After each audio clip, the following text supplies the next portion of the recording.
subscribe.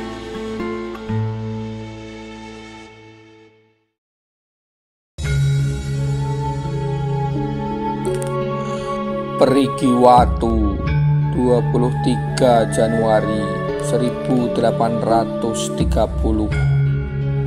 Lelaki itu mengelus lembut kepala perempuan yang terbaring memejam mata di sisinya. Sesekali dia susurkan hidung itu menghirup aroma melati yang menguar dari sela-sela rambutnya. Dengan hirupan panjang dan dalam, dia resapi wangi semerbak itu. Sesyahdu-syahdunya si wanita tersenyum dalam perjaman matanya. Jemari lelaki itu kini turun ke wajah.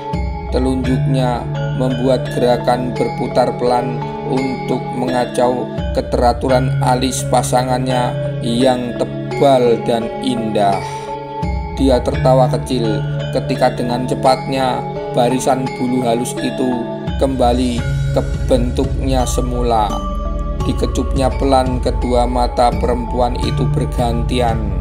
Lalu jarinya mencolek-colek ujung mata untuk membersihkan kotoran tidur yang sebenarnya tidak ada. Si wanita akhirnya protes ketika telunjuk dan ibu jari sang pria memenceti ujung hidungnya. "Apa sih, Kanda?" "Cantik sekali istriku ini," kata Basah Kotip. "Cuma sekali cantiknya," kata Nur Yasmin. "Berkali-kali, tapi memang kamu cuma urutan kedua sih cantiknya," kata Basah Kotip. "Apa? Yang urutan pertama siapa?" wanita itu cemberut. Basah Kotip pun berkata, "Namanya Nur Yasmin." "Aku juga." "Ya, pas lagi tersenyum," kata Basah Kotip lagi. "Gombal," si wanita yang gagal menyembunyikan senyum dan rona merah di pipinya meraih kepala sang suami dengan memegang kedua telinganya, mendekatkan wajah tampan bercambang tipis itu ke mukanya, menatap matanya, menyentuhkan hidung ke hidung, lalu mengencangkan pegangannya hingga berubah menjadi jeweran keras. "Aduh, sakit sayang." "Suami nakal harus dihukum." Kok nakal?" Lelaki itu membetulkan letak tubuhnya agar tidak terlalu memberati sang istri. "Ya, Kanda Basah Kotip ninggalin kami melulu." "Ih," kata Nur Yasmin. Basah Kotip menggelimpangkan badannya ke samping tubuh istrinya hingga ranjang papan itu berderit lemah. Gurat ceria yang tadi membinarkan wajahnya menghilang. Matanya menatap kosong ke arah langit-langit kamar yang menampakkan empyak dari susunan bambu terikat ijuk. Sang istri memiringkan tubuh, menjadikan tangan kirinya sebagai sandaran kepala, mengelus cambang dan jenggot suaminya. Dipandanginya lelaki itu dengan rasa bersalah. "Maafkan aku, Kanda," kata Nur Yasmin. "Tidak sayang, kamu tidak bersalah." "Selalu begini, perasaanku selalu campur aduk ketika pulang, ketika bersama kamu dan anak-anak," kata Basah Kotip. Ya, aku mengerti.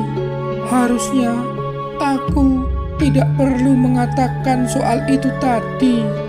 Harusnya aku tidak mementingkan diriku sendiri, karena Kanda sedang berjuang di jalan Allah.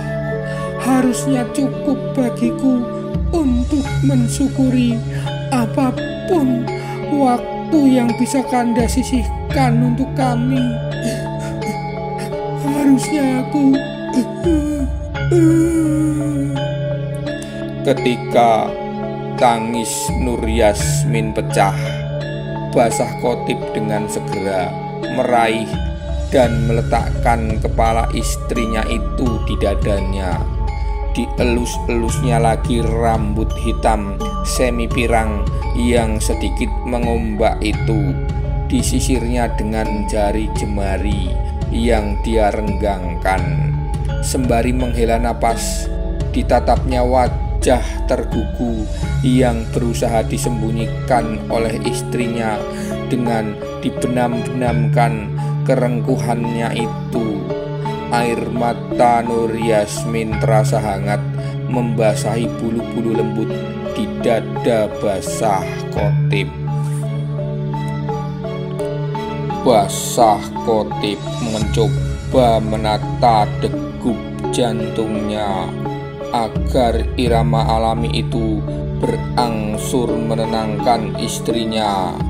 Ya, dia lelaki yang tahu bahwa tangis wanita adalah cara mereka mengeluarkan beban-beban ketika seluruh perbendaharaan kata di semua bahasa tidak lagi mampu mewakilinya. Maka dia selalu membiarkan Nur Yasmin menangis di pundak atau di dadanya dan dalam pelukannya setiap kali mereka berjumpa. Dia tidak pernah mencoba menghentikan tangis itu. Dia tidak pernah berusaha menghapus air mata yang deras itu. Dia tahu seharusnya dia menjadi sandaran sang istri setiap waktu. Dia tahu sewajibnya dia mendampingi perempuan itu setiap hari untuk menghadapi segala badai, sandang dan pangan yang terbatas, papan yang tidak aman, pekerjaan-pekerjaan dapur dan sumur yang berat, rumah yang berantakan, hingga anak-anak yang sakit atau rewel menanyakan kapan ayah mereka pulang. Semua itu pasti tak pernah ada dalam bayangan Nur Yasmin, anak Wazir Agung Daulah Turki Utsmaniyah yang seharusnya menjadi tuan putri dengan puluhan dayang serta pelayan di Istanbul atau Kairo.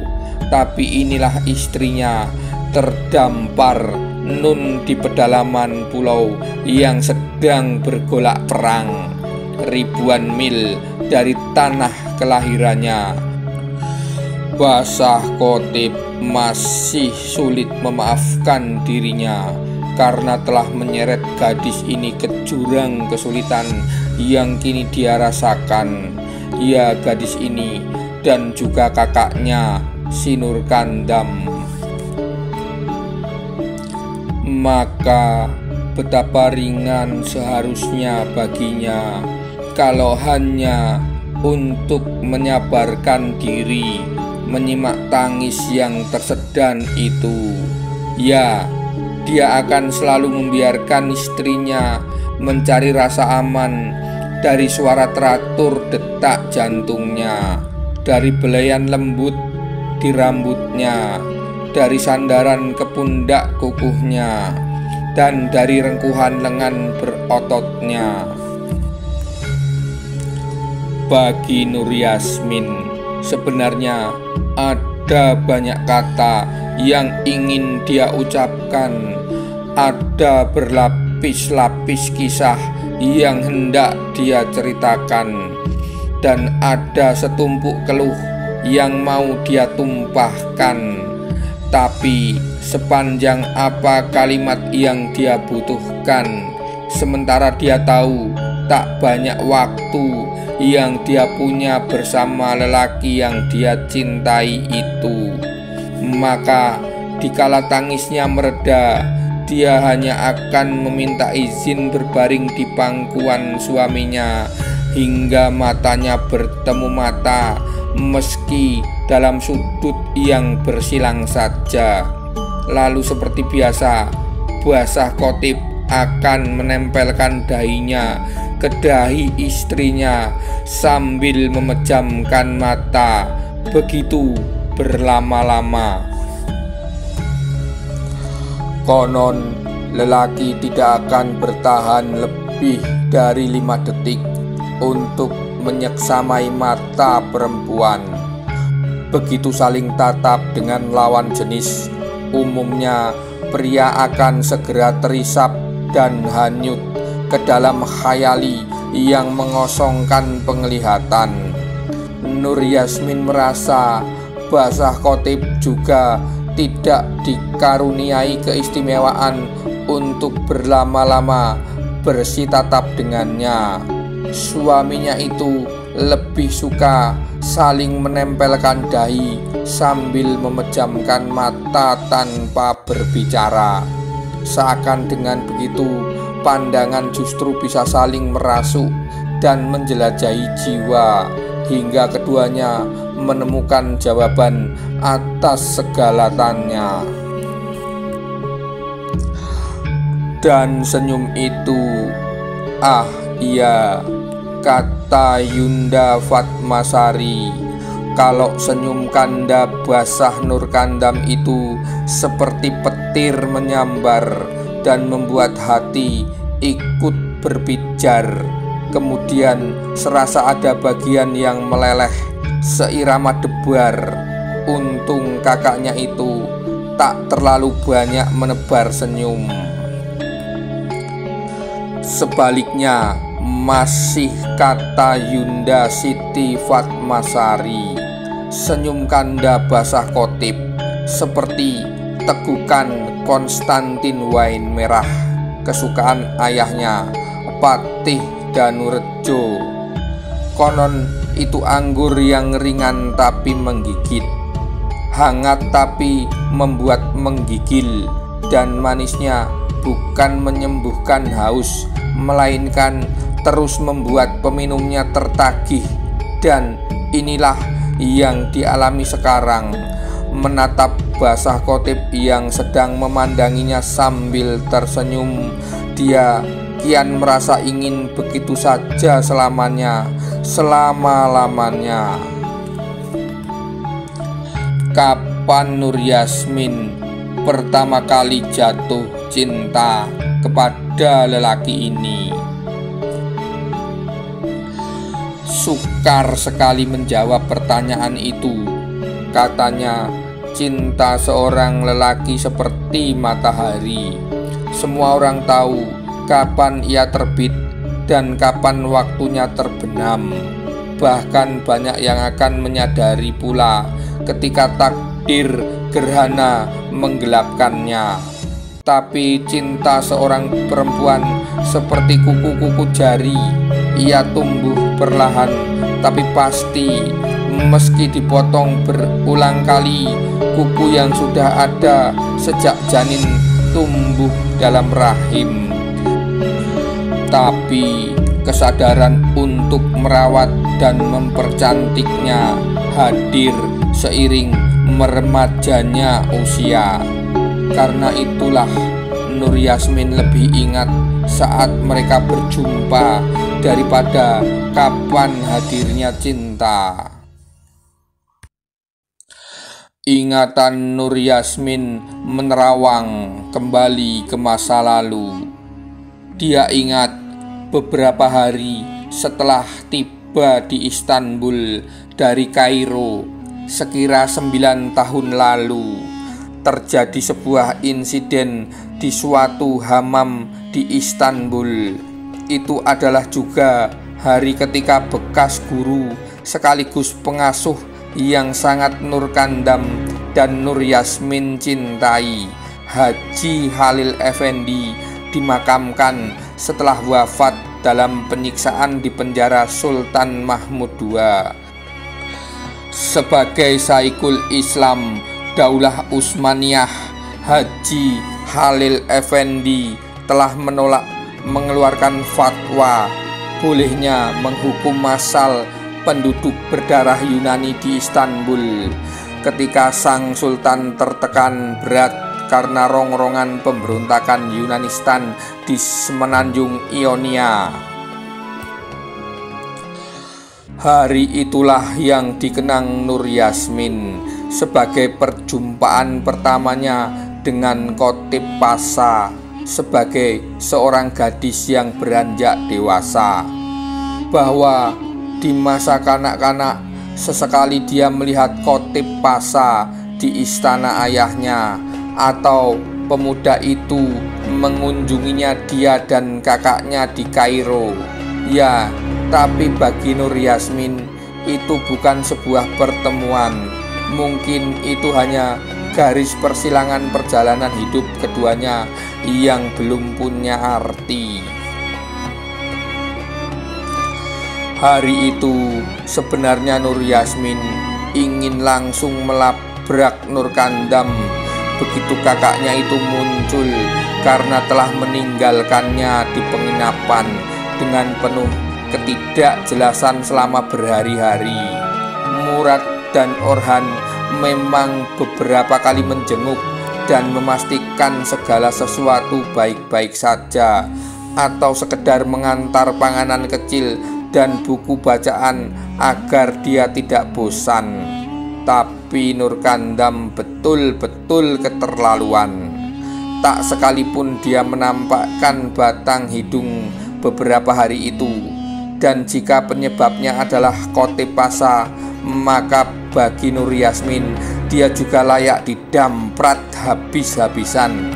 Lagi pula dia tidak sopan, sama sekali tidak muncul untuk menyambut Nur Yasmin saat rombongan mereka tiba di Kairo.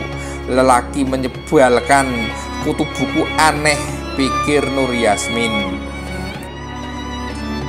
Tapi di hari nahas dan sedih itu, Khatib Pasha yang sudah seperti putra angkat bagi almarhum ayahnya datang ke penginapannya di Sirkeci dengan raut datar dan pembawaan tenangnya, tetapi seperti menyembunyikan sesuatu.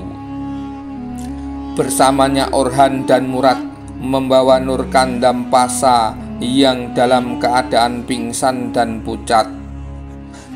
Kenapa Kanda Nur Kandam ini ya Allah? Amu Murad, Amu Orhan, kenapa dia? Tanya Nur Yasmin kala itu. Kedua orang itu tidak menjawab. Dengan mimik khawatir yang tidak bisa disembunyikan dari wajah, mereka sibuk menerima pengarahan Khatib Pasha. Pertama-tama badan pemuda itu diletakkan di sofa besar. Nur Yasmin buru-buru mendekat ke arah kepala kakaknya yang terkulai lemas. Khatib Pasha membuka semua jendela dan tirai-tirainya sehingga kamar terang benderang, dan angin musim semi yang sejuk perlahan bertiup masuk. Dia menunjuk meja dan kursi santai yang terletak di bawah jendela agar dipindahkan. Dia juga menarik cepat-cepat koper besar berisi pakaian dan tas berisi keperluan pribadi milik Nur Yasmin yang ternyata tidak terkancing sehingga isinya berhamburan. Ah, tasku, pekik gadis itu. Maaf, ujar Khatib Pasha sambil melirik ke arahnya. Nanti akan aku bereskan, kata Khatib Pasha. Jangan, pekik Nur Yasmin. Aku saja. Ah, isinya pun akan memalukan sekali untuk dilihat, apalagi disentuh-sentuh seorang lelaki asing. Menjengkelkan sekali. Nur Yasmin bangkit meninggalkan kakaknya yang tampak menarik napas dengan berat dan setengah mendengkur. Dalam hati Nur Yasmin bersumpah tidak akan memaafkan Kotipasa kalau terjadi sesuatu pada kakaknya dan juga pada tas berisi keperluan pribadi dan alat riasnya.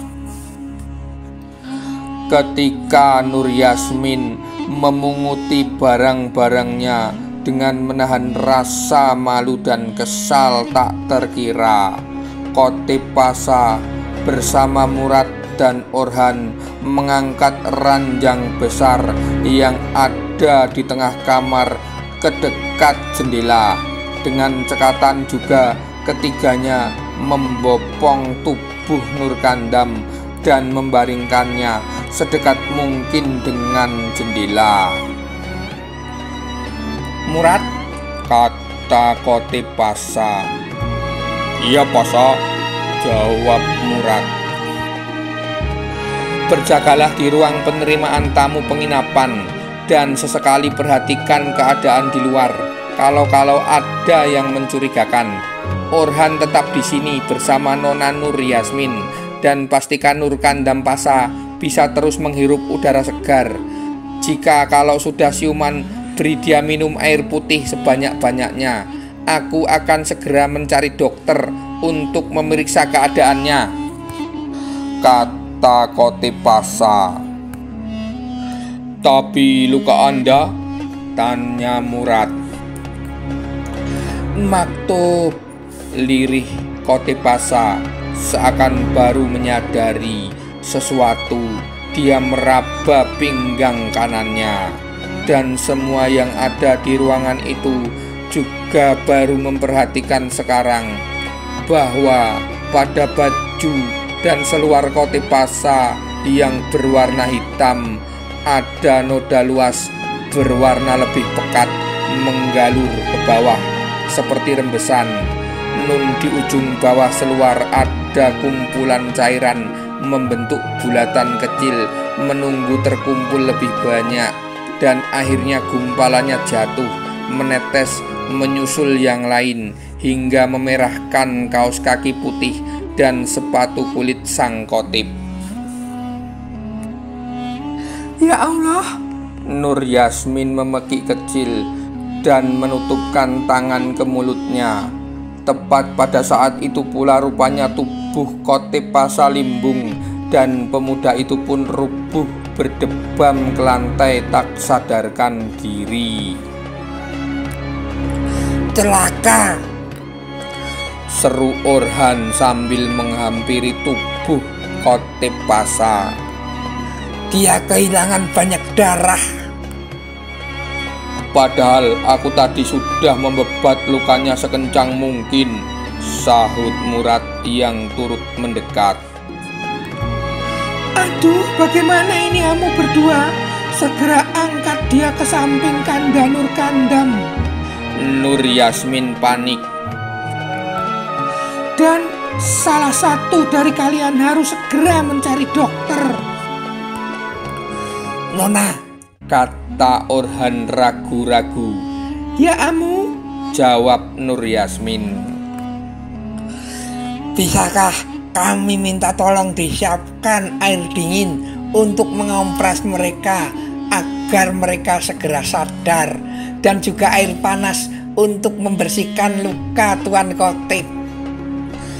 Orhan khawatir gadis yang dulu dia antar ke Kairo saat masih kanak-kanak dan baru beberapa hari lalu dijemputnya lagi ke Istanbul itu termasuk golongan anak-anak manja sebagaimana para tuan putri di harem Topkapi.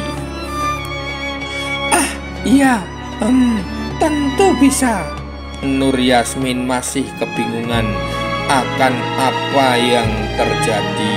Tapi kalau soal air, tentu saja dia bisa.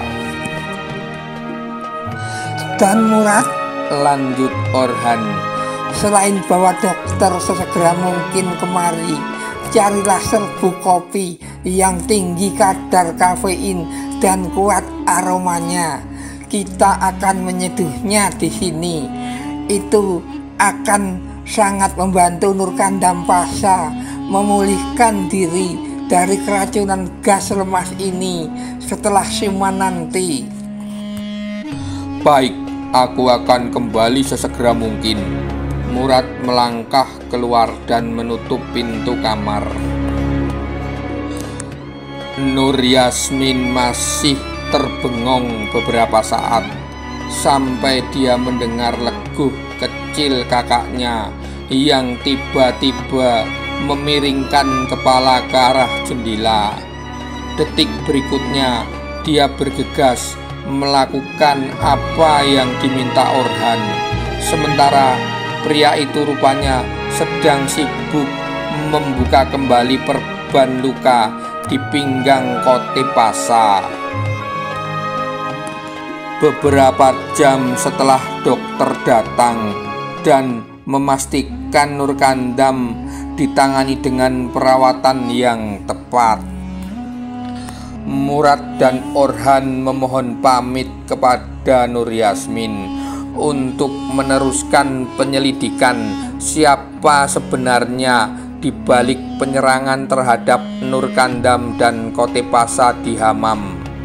Tadi mereka berhasil melumpuhkan salah seorang penyerang yang telah melukai Kotipasa, lalu menitipkannya kepada beberapa anggota Janisari yang mereka percaya untuk mengorek keterangan dari si pelaku.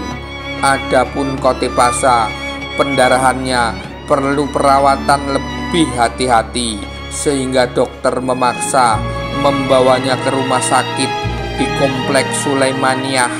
Murad dan Orhan telah menugaskan beberapa Janisari lain untuk berjaga-jaga baik di rumah sakit maupun di penginapan. Nur Kandam pun telah siuman dan berbicara. Tidak ada yang mencurigakan saat aku memasuki bilik Hammam yang disediakan untukku. Begitu Nur Kandam memulai cerita sambil tetap menyandar ke samping ke kusen jendela. Panggulnya masih tersangga ranjang, tapi kakinya dijulurkan ke arah jendela, menjuntai ke balkon yang menjorok. Nun di depan tampak pemandangan Selat Bosporus yang ramai oleh aneka kapal dan perahu dalam cuaca cerah sore itu. Angin sepoi berhembus dan Nur Kandam terus menghisapnya dengan rakus, meski masih ada rasa nyeri seperti tersayat tiap kali paru-parunya diisi udara. Camar-camar beterbangan riang. Menara Galata di seberang tegak dengan atap timbal berbentuk kerucut menaungi jendela keliling yang bingkainya melengkung-lengkung teratur. Aku tidak sadar bahwa pintunya ternyata terkunci dari luar, sambungnya. Dia lengkapi dengan sapuan angin laut dan menghirup aroma kopi, lalu menyesapnya pelan dan menahannya lama-lama dalam rongga mulutnya. Makanya lain kali kalau ke Hammam ajak-ajak. Sela Nur Yasmin. Mau dengar ceritanya tidak? Iya Kanda, lanjutinlah, lanjutin. Yang kurasakan awalnya adalah udara dalam bilik lebih panas daripada yang biasa aku tahu di semua pemandian. Semula aku pikir itu biasa saja, tapi uap air makin pekat sampai pandangan pun kabur. Aku beruntung tidak meninggalkan bakiak kayuku di luar. Baru nantinya aku sadari sengatan lantainya ternyata bisa melepuhkan kulit. Dan Kanda masih tetap meneruskan mandi, sela Nur Yasmin. Kurasa iya, untuk beberapa saat aku justru merasa nyaman dengan panas yang membuatku berkeringat. Daki-daki yang melekat pun lepas. Kepalang tanggung untuk memperdulikan suhu, aku masih sempat menggunakan batu apung untuk membersihkan kulitku, tapi kemudian nafasku mulai terasa sesak. Bukan karena tidak ada udara, justru bilik itu terasa penuh udara. Hanya saja dari semua udara yang kita hirup lewat hidung, sekuat-kuatnya sedikit sekali sepertinya yang terpakai oleh paru-paru. Aku mencoba berdiri dan aku merasa lemah sekali saat itu. Masa hanya karena panas begitu berdiriku sempoyongan. Aku memperkirakan udara dalam ruangan tercampur suatu zat yang pekat, yang berat. Hanya uap air, kurasa bukan. Aku mencoba menuju pintu dan semakin tersengal-sengal. Kepala terasa sangat pusing dan perut pun mual luar biasa. Di dekat meja pijat, aku terhuyung, nyaris jatuh dengan tangan menyangga tubuh.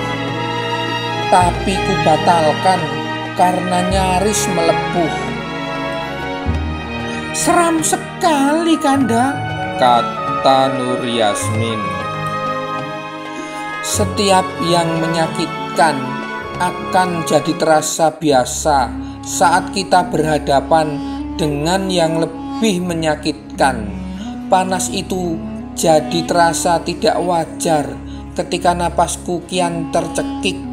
Aku menuju ke pintu dan mencoba menggedornya agar ada yang menyadari bahwa bilik hamamku telah menjadi ruang gas beracun, gas lemas yang juga bisa melumpuhkan saraf, kata Nur Kandam. Saat itu Tuan Kotepasa menolong Kanda? Tanya Nur Yasmin. Belum, Dinda. Ternyata mereka juga mau membunuh Kanda Kotepasa dengan cara yang sama. Tapi bilik hamam Kanda Kotepasa ternyata tingkap atapnya terbuka. Sebuah kelalaian dari pekerja giliran kemarin sore yang membawa berkah, kata Nur Kandam. Jadi apa yang mereka inginkan sebenarnya? Tanya Nur Yasmin. Sepertinya mereka mengincar harta warisan ayah kita, Alemdar Mustafa Pasha. Maksud Kanda? Tanya Nur Yasmin. Entah siapa yang menguping pembicaraan kami di harem dengan Valide Sultan. Tapi rupanya ada yang tahu bahwa kunci peti penyimpanan harta warisan ayahanda di arsip Kesultanan beserta segala catatan penting mengenainya telah diserah terimakan oleh Ibu Suri kepada kami kemarin malam. Buktinya tas kulit bawaanku yang ada di ruang penyimpanan barang diobrak-abrik sampai sobek-sobek dan isinya berantakan, kata Nur Kandam. Jadi mereka mendapatkan kunci itu? Tanya Nur Yasmin. Tidak, sedari awal aku lebih percaya Kanda Kotepasa yang membawanya. Pribadinya jauh lebih rapi dan hati-hati. Dan benar saja, Kanda Kotepasa membawa tas kulit miliknya masuk ke dalam bilik hamam, tidak meninggalkannya di ruang penyimpanan, kata Nur Kandam. Jadi mereka menyerang Kanda Kotepasa karena tidak menemukan kunci itu di tasmu? Tanya Nur Yasmin. Ahai, sejak kapan adikku yang cantik ini memanggil Kanda kepada Kanda Kotepasa? Tanya Nur Kandam. Aku kan cuma ikut-ikutan Kanda Nur Kandam ye, kata Nur Yasmin. Pipimu merah adikku sayang, lucu sekali. Nggak mungkin. Nur Yasmin berlari ke arah cermin. Tuh kan, nggak merah, kata Nur Yasmin. Kalau kamu sampai harus memeriksa ke cermin, berarti sebenarnya tadi memang merah. Kamu bukan memeriksa yang tadi sekonyong-konyong muncul, tapi kamu cuma mau memastikan bahwa warna merahnya sudah agak berkurang, sehingga kamu bisa mengelak. Kanda usil, enggak, pokoknya enggak merah, kata Nur Yasmin. Ya sudah, asal kamu tahu saja Dinda, dari semua lelaki di kolong langit ini, kalau harus beriparan, ya aku paling rela kalau Kanda Kotepasa yang jadi adik iparku. Dan itu akan membuatku lebih senior daripada dia. Kata Nur Kandam. Enak saja, mana mau aku jadi tumbal ambisi Kanda Nur Kandam. Ye. Tampan loh dia itu. Gadis-gadis Istanbul banyak yang suka. Apalagi dia pandai sekali dalam berbagai disiplin ilmu. Aku saja kalah, kata Nur Kandam. Sudah Kanda, cukup, lanjutin saja ceritanya. Heran deh. Baiklah. Sampai di mana tadi ya? Tanya Nur Kandam.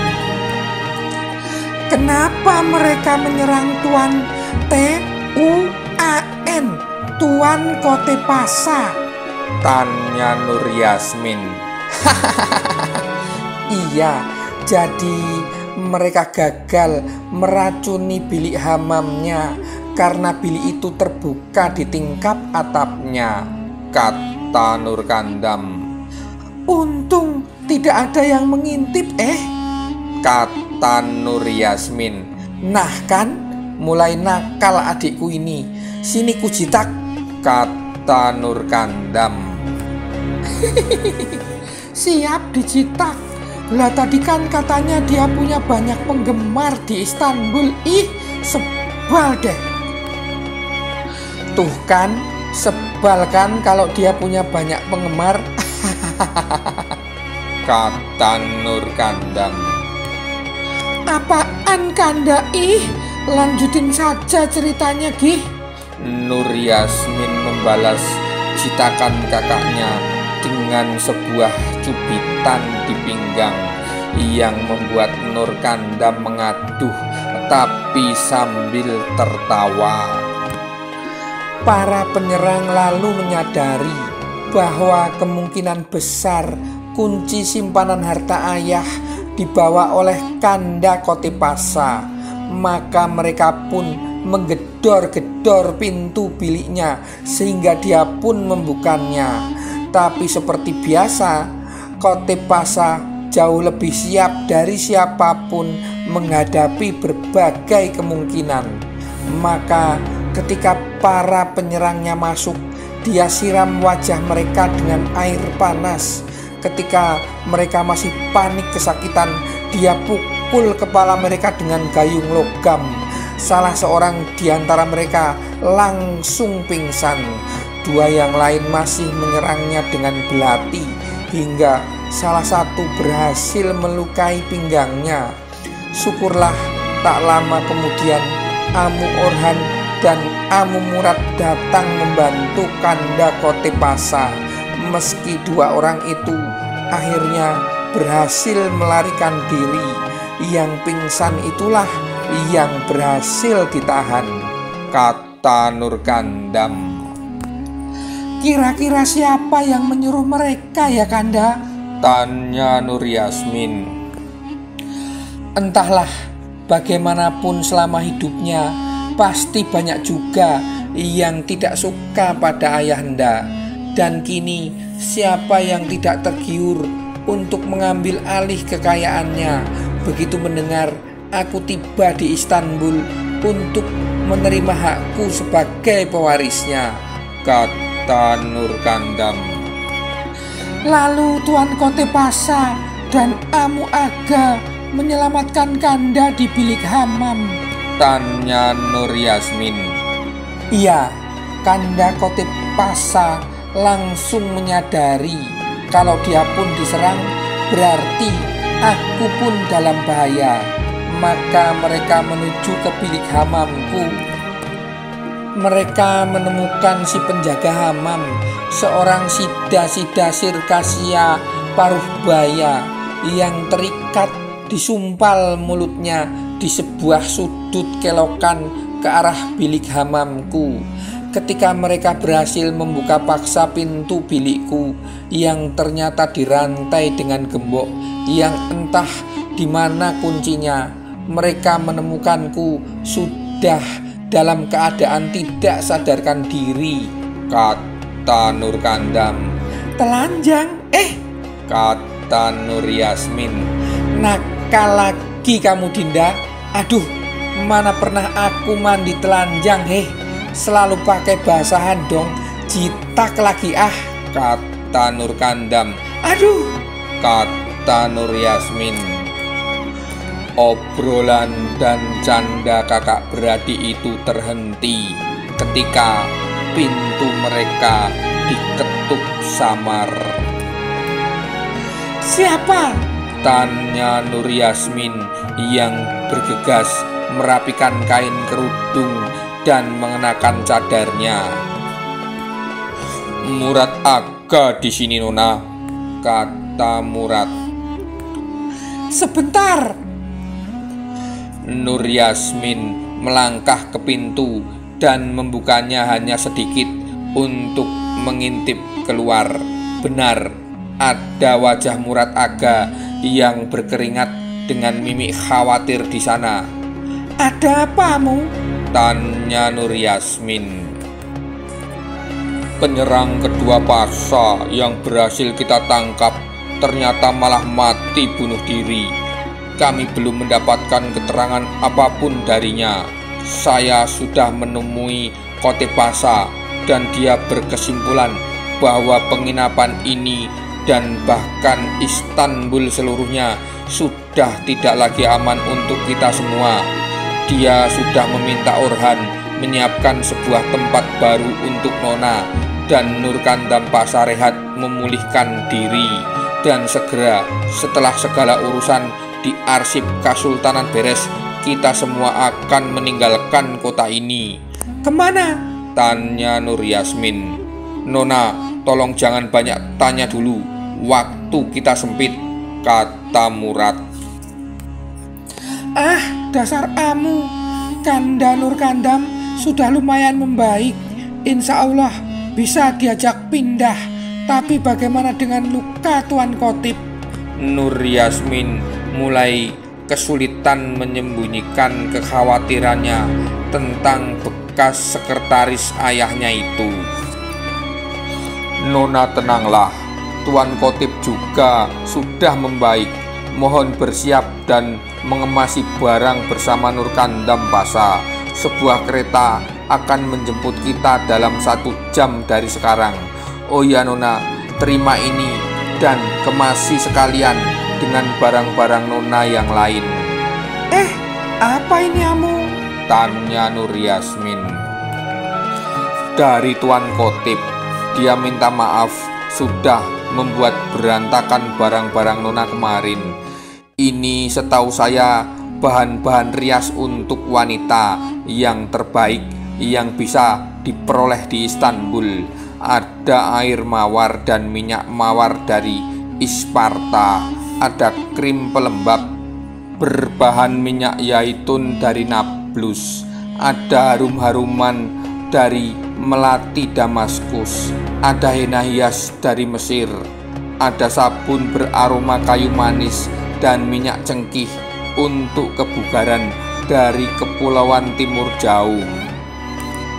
Dia terluka dan sempat berbelanja sebanyak ini? Tanya Nur Yasmin. Entahlah, Kotepasa selalu diberkati dengan yang tidak dianugerahkan pada orang lain, kata Murad. Aku mengerti. Ini memang wow, pikirnya. Apakah Nur Yasmin kagum dengan kepedulian dan hadiah-hadiah Kotepasa itu? Tentu saja, wajar saja. Tapi jatuh cinta tidak semudah itu, bisiknya dalam hati. Setelah tertegun beberapa saat oleh rasa takjub dan penuh syukur, Nur Yasmin tiba-tiba terpikir sesuatu. Pantas saja dia punya banyak penggemar di Istanbul. Kotepasa pasti semacam lelaki tampan flamboyan, penebar pesona dan pencuri perhatian. Lah, kalau dia suka membagi-bagi hadiah semacam ini kepada para gadis lain, terang saja banyak yang tergila-gila. Aku gumam Nur Yasmin dalam hati. Takkan pernah selugu itu, takkan sudi dia pada pria semacam itu. Juga pada Kotepasa, seandainya dia pun sama saja. Nur Yasmin tertawa-tawa dalam hati. Konyol sekali. Ya, waktu dan perjalanan yang akan menjawab semua. Perjalanan yang sangat panjang. Akan tiba masanya nanti Nur Yasmin diam-diam akan sering mengutip seorang penyair Persia tak dikenal. Tiap kali sekilas sosok Kotepasa melintas dalam pandangannya. Engkaulah kabut dingin untuk hasratku yang membara.